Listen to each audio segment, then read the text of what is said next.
Good morning guys. So today is Sunday. Araw po ng pahinga ng mga kunyang.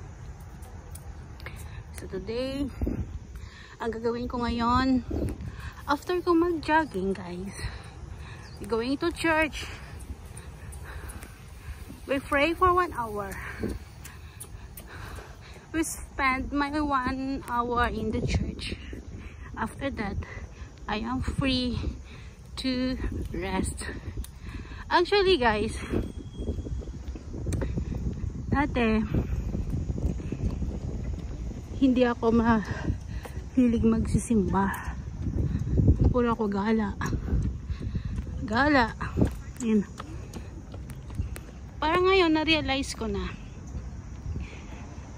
napaka-importante sa daily life natin yung every Sunday para sa kay Lord.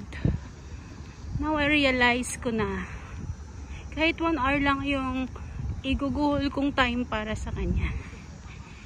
Ngayon, kung kailan ako'y parang tumatanda, so ako na-realize na kailangan pala natin sa buhay natin yung araw-araw tayo pasalamat. Totoo yan guys, at mag-pray at magpasalamat.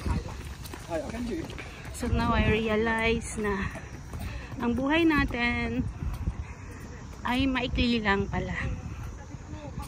So sa mga experience ko dito ngayon sa Hong Kong, ang daming mga kababayan ko guys na namatay. Siguro dahil nga sa sobrang pagod, yung iba dito na tumanda. Kasi yung Hong Kong guys ay maganda ang lifestyle dito guys. Kaya kahit yung ibang matatanda na hindi pa umuwi, hanggat kaya nila. Kasi mas maganda dito. Ang freedom nandito lahat. Napaka open. So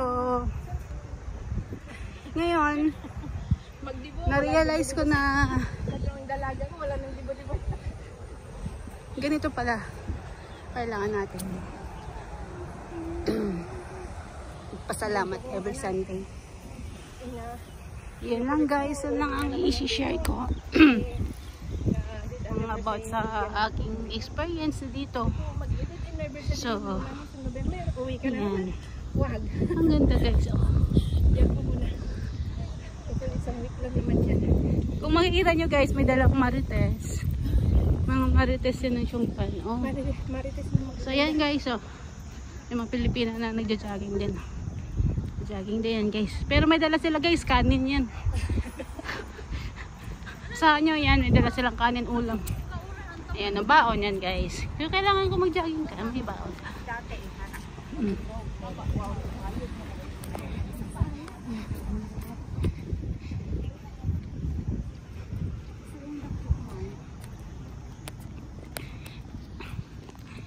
Ito po yung bridge dito sa amin na napakahabang bridge. Napaka-famous na bridge. Ayan guys.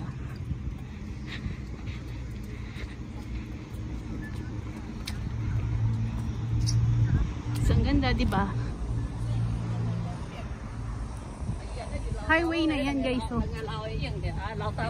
highway papuntang airport.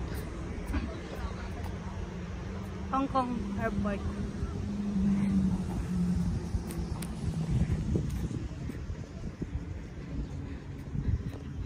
So yun na guys. Thank you for watching.